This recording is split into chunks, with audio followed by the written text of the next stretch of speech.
नमस्कार। स्टडी सर्जी में आप सभी का स्वागत है।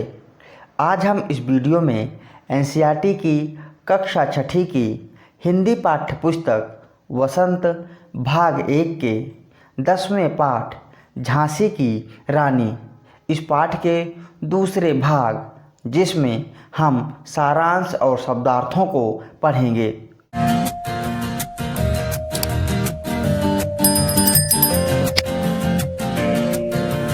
इस पाठ से संबंधित एक वीडियो पहले भी बनाई जा चुकी है। यदि अभी तक आपने उस वीडियो को नहीं देखा तो कृपया उस वीडियो को ज़रूर देखें। उस वीडियो का लिंक डिस्क्रिप्शन बॉक्स में दे दिया जाएगा। पहली वीडियो जिसमें हमने पढ़ा था कि झांसी की रानी लक्ष्मीबाई, जो कि अपने पिता की इकलौती संतान थी और वह कानपुर के नाना की मुँह बोली छबीली थी। इसके अलावा लक्ष्मीबाई को तलवार चलाना, घुड़सवारी करना और युद्ध करना बहुत अच्छा लगता था। रानी लक्ष्मीबाई का विवाह झांसी के राजा गंगाधर राव के साथ हुआ, लेकिन दुर्भाग्य से कुछ ही समय में राजा की मृत्यु हो गई और अंग्रेज शासक डलहौजी ने झांसी के ऊपर कब्जा करने के उद्देश्य से अपने सैनिकों को भेज दिया और झांसी के किले पर अपना झंडा फहरा दिया। आगे की घटनाओं को हम इस वीडियो में पढ़ेंगे। अनुनय विनय नहीं सुनती है विकट फिरंगी की माया, व्यापारी बन दया चाहता था जब यह भारत आया। डलहौजी ने पैर पसारे अब तो पलट गई काया, राजाओं नवाबों को भी उसने पैरों ठुकराया। रानी दासी बनी यह दासी अब महारानी थी, बुंदेले हरबोलों के मुँह हमने सुनी कहानी थी। खूब लड़ी मर्दानी वह तो झांसी वाली रानी थी। आइए सबसे पहले इस पद्यांश के कठिन शब्दों के अर्थ जानते हैं। अनुनय विनय का अर्थ है प्रार्थना अथवा निवेदन। विकट का अर्थ है कठिन। पैर पसारना का अर्थ है विस्तार करना, काया पलटना, बदलाव आ जाना। कवित्री सुभद्रा कुमारी चौहान इस पद्य के माध्यम से कह रही हैं कि अंग्रेज़ों ने झांसी को अपने राज्य में मिलाया, तब रानी उनसे अनेक तरह से विनय व प्रार्थना की। कहने का तात्पर्य यह है कि जब डलहौजी आकर के झांसी पर अपना पैर पसारना शुरू किया तो सबसे पहले रानी ने उससे अनुनय विनय की, यानी कि प्रार्थना की। लेकिन अंग्रेज़ों के सामने अनुनय विनय करना बेकार था। आगे कवित्री कह रही हैं कि अंग्रेजी शासन जब हमारे देश में व्यापार करने के उद्देश्य से आया तो यहाँ आकर के सभी से दया की भीख मांगता था, लेकिन धीरे धीरे डलहौजी ने यहाँ पर अपने पैर पसारना शुरू किया और कहानी पूरी पलट गई, यानी कि उल्टी हो गई। पहले जो अंग्रेजी शासन यहाँ के राजाओं से दया की भीख मांगता था, अब वह स्वयं शासन करने लग गया और धीरे धीरे हमारे देश के राजाओं को, नवाबों को अपने पैर से ठुकराना शुरू कर दिया। पैर से ठुकराने का अर्थ है कि उन्हें ही अपना गुलाम बना लिया। रानी दासी बनी यह दासी अब महारानी थी। इसको झांसी की रानी बनना चाहिए, अब वह स्वयं दासी बन गई है, और जिसे दासी बनना चाहिए अब वह स्वयं महारानी बन करके वहाँ राज कर रही है। अर्थात कहने का तात्पर्य है कि रानी लक्ष्मीबाई को झांसी की रानी होनी चाहिए, लेकिन अब स्वयं वह दासी बन गई है, और जिसे दासी होनी चाहिए यानी कि ब्रिटिश सरकार, अब स्वयं उसकी वहाँ पर सत्ता हो गई है। और ये सारी बात कवित्री को बुंदेलखंड के हरबोलों ने ही सुनाई थी कि जो लक्ष्मीबाई थी वह वीर पुरुषों के समान वीरांगना थी। आइए अब इस पद्यांश के अर्थ को जानते हैं। कवित्री बता रही है कि अंग्रेज़ों ने झांसी को अपने राज्य में मिलाया और किसी की भी विनय और प्रार्थना नहीं सुनी। अंग्रेज़ लोग भारत में व्यापारी बनकर आए थे और धीरे धीरे उन्होंने यहाँ के सभी बड़े बड़े राजाओं, महाराजाओं और रानियों से दया और सहायता की भीख मांगकर उनका ही राज्य हड़प लिया था। डलहौजी ने अपने शासन का विस्तार किया और राजाओं और नवाबों को पैरों से ठुकरा दिया, जिससे वे दया मांगते थे। परंतु लक्ष्मीबाई अन्य राजा रानियों से विपरीत थी और उन्होंने विषम परिस्थितियों में भी एक महारानी की तरह झांसी को संभाला। आइए अब इस कविता के अगले पद्यांश को पढ़ते हैं। छीनी राजधानी दिल्ली की, लखनऊ छीना बातों बात, कैद पेशवा था बिठूर में, हुआ नागपुर का भी घात। उदयपुर तंजौर सतारा, कर्नाटक की कौन बिसात, जबकि सिंध पंजाब ब्रह्म पर अभी हुआ था वज्रनिपात। बंगाले मद्रास आदि की भी तो वही कहानी थी, बुंदेले हर बोलों के मुँह हमने सुनी कहानी थी। खूब लड़ी मर्दानी, वह तो झांसी वाली रानी थी। आइए सबसे पहले इस पद्यांश के कठिन शब्दों के अर्थ जानते हैं। बातों बात यानी आसानी से, घात प्रहार अथवा आक्रमण, कौन बिसात क्या औकात, वज्रपात करारी चोट, ब्रह्म बर्मा जो कि अब म्यांमार में है। आइए अब इस पद्यांश के अर्थ को समझते हैं। इस पद्यांश में कवित्री सुभद्रा कुमारी चौहान कह रही हैं कि ब्रिटिश सरकार ने भारत के राज्यों का पतन किस प्रकार किया है। छीनी राजधानी दिल्ली की, लखनऊ छीना बातों बात, अर्थात कहने का तात्पर्य है कि अंग्रेज़ों ने दिल्ली को अपने कब्जे में ले लिया और लखनऊ को भी आसानी से अपने हाथों में कब्जा लिया। बिठूर के पेशवा को अंग्रेज़ों ने कैद कर लिया और नागपुर पर भी आक्रमण कर दिया। इसके अलावा उदयपुर, तंजौर, सतारा, कर्नाटक ये सारे राज्य अंग्रेज़ों के कब्जे में हो गए। इसके अतिरिक्त सिंध, पंजाब, ब्रह्म यानी कि बर्मा जो कि वर्तमान में म्यांमार में है, उसका भी यही हाल हुआ, यानी कि ये सारे के सारे राज्य अंग्रेज़ों ने अपने कब्जे में ले लिया।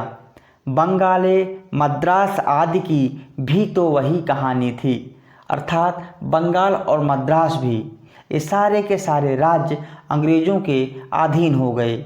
और ये सारी बात कवित्री को बुंदेलखंड के हरबोलों ने सुनाई है कि रानी लक्ष्मीबाई जो कि एक अलग वीरांगना थी, वह पुरुषों से भी अधिक वीरता से अंग्रेज़ों से मुकाबला किया।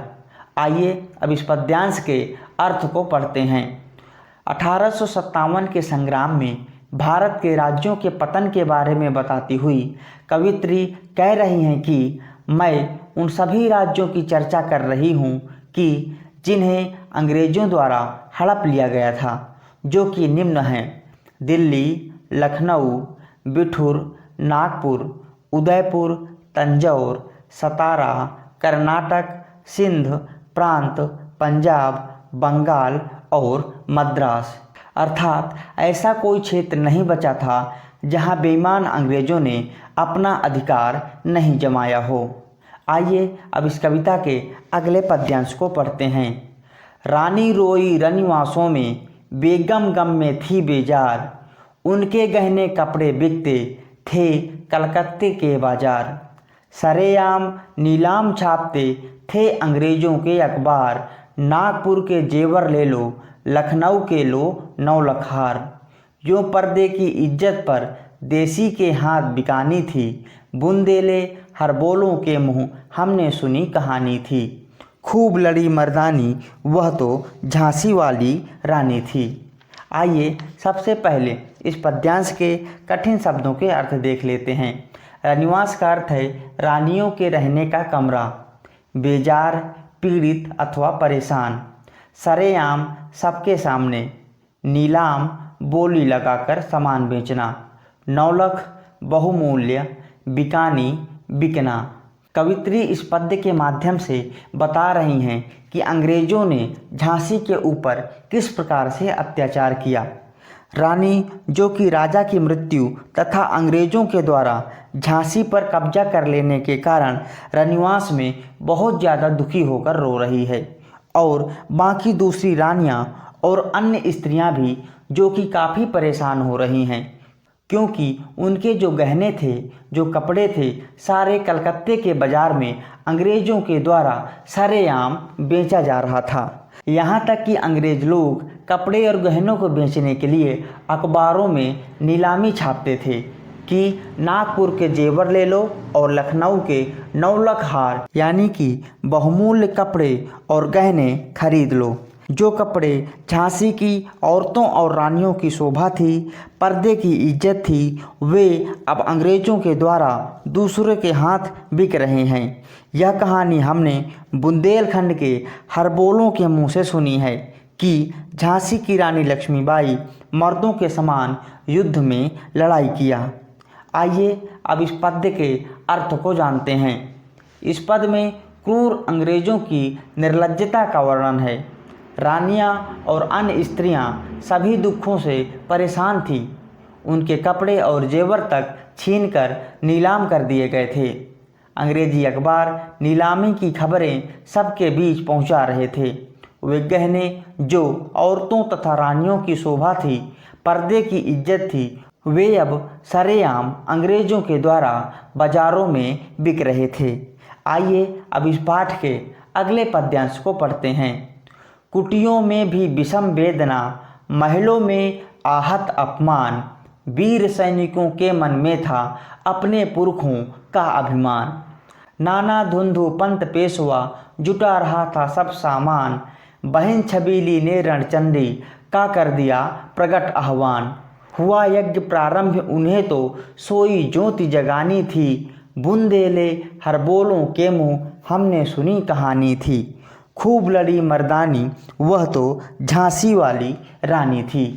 आइए सबसे पहले इस पद्यांश के कठिन शब्दों के अर्थ समझते हैं। विषम का अर्थ होता है कठिन, वेदना पीड़ा देना अथवा तकलीफ पहुंचाना, आहत घायल, अपमान बेइज्जती, पुरखे पूर्वज, अभिमान गौरव, रणचंडी दुर्गा का एक रूप, आह्वान बुलाना अथवा पुकारना। ज्योति का अर्थ है प्रकाश। इस पद्यांश में कवित्री बता रही हैं कि रानी लक्ष्मीबाई किस प्रकार अंग्रेज़ों के खिलाफ लोगों को तैयार किया। कुटियों में भी विषम वेदना, महलों में आहत अपमान। इस पंक्ति के माध्यम से कवित्री कह रही हैं चाहे व्यक्ति कुटी में रह रहा हो अथवा महल में, अर्थात चाहे व्यक्ति गरीब हो अथवा अमीर, सारे के सारे अंग्रेज़ों से परेशान हो रहे थे क्योंकि सबकी इज्जत धूल में मिल चुकी थी।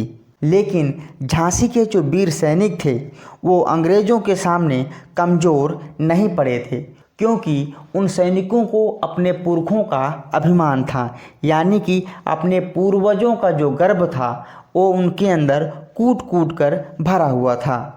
और दूसरी ओर नाना धुंधुपंत और पेशवा ये सारे के सारे मिलकर के अंग्रेज़ों के खिलाफ युद्ध करने के लिए आवश्यक सामान जुटा रहे थे। बहन छबीली ने रणचंडी का कर दिया प्रगट आह्वान।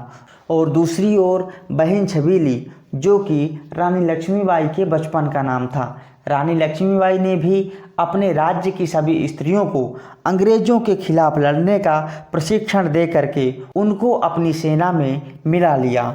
और इस प्रकार अंग्रेज़ों के खिलाफ एक यज्ञ प्रारंभ हुआ, यानी कि एक विद्रोह प्रारंभ हुआ। और ये करना बहुत ज़रूरी था क्योंकि जो झांसी की ज्योति बुझ चुकी थी उस ज्योति को दोबारा से जगाने की आवश्यकता थी। और यह सारी बात कवित्री को बुंदेलखंड के लोगों ने ही अपनी मुँह जुबानी सुनाई है कि रानी लक्ष्मीबाई जो कि अंग्रेज़ों के खिलाफ मर्दों के समान लड़ करके उनका मुकाबला किया। आइए अब इस पद्यांश के अर्थ को पढ़ते हैं। इस पद में बताया गया है कि अंग्रेज़ों के शासन में जहां गरीब कठिन मुसीबतों में दिन बिता रहे थे, वहीं दूसरी ओर महलों की इज्जत भी धूल में मिल रही थी। उनके मन में अपने पूर्वजों का गर्व कूट कूट कर भरा था।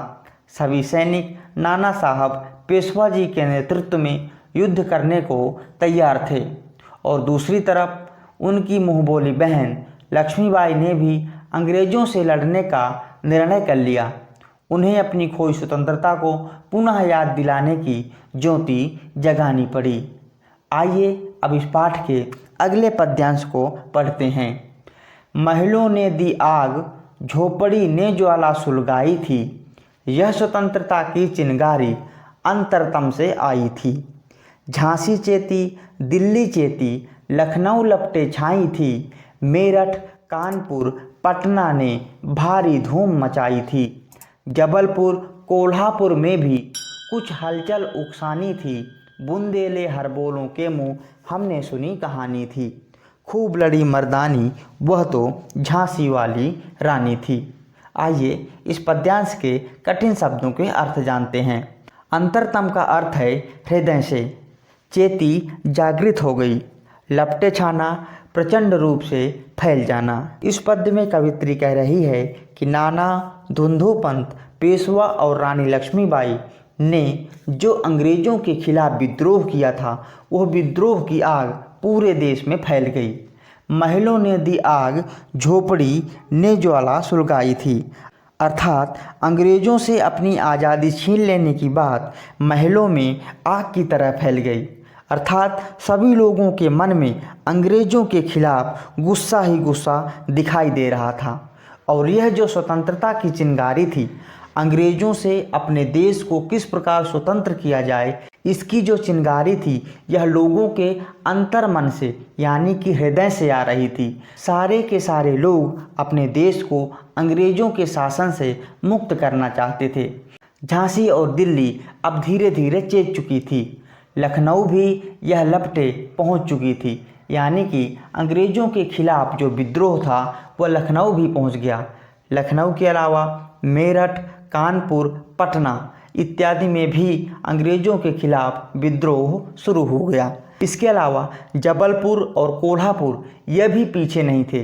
धीरे धीरे अंग्रेज़ों के खिलाफ जो आवाज़ उठाई गई थी वह पूरे देश में फैल चुकी थी और इस प्रकार पूरा देश अंग्रेज़ों के खिलाफ लड़ने के लिए प्रेरित हो गया।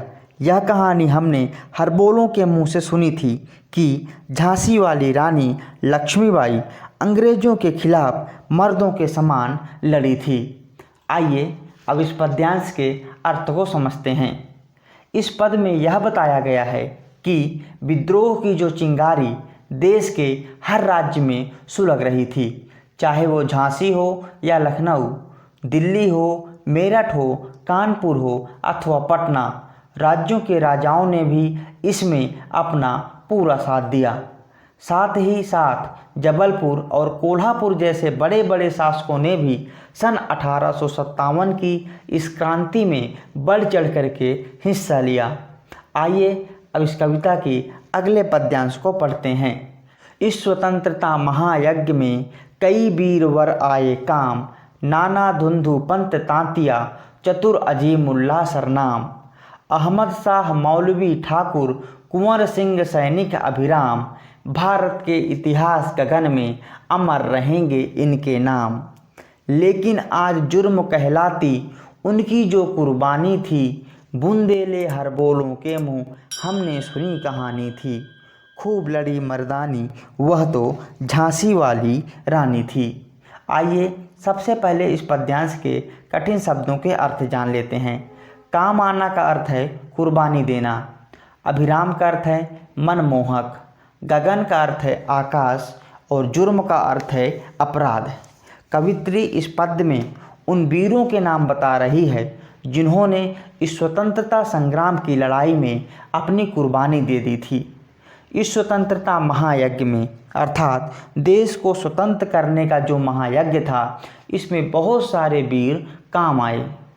इनमें नाना धुंधु पंत तांतिया, अजीमुल्ला अहमद शाह मौलवी, ठाकुर कुंवर सिंह और सैनिक अभिराम जैसे वीर जिन्होंने इस स्वतंत्रता संग्राम में अपनी कुर्बानी दे करके अपने नाम को भारत के इतिहास में अमर कर लिया है। लेकिन अंग्रेजी शासन के द्वारा इन सारे वीरों की कुर्बानी को जुर्म यानी कि अपराध की संज्ञा देती थी। यह कहानी हमने हरबोलों के मुंह से सुनी थी कि झांसी वाली रानी ने अंग्रेज़ों से मर्दों की भांति लोहा लिया। आइए अब इस पद्य के अर्थ को समझते हैं।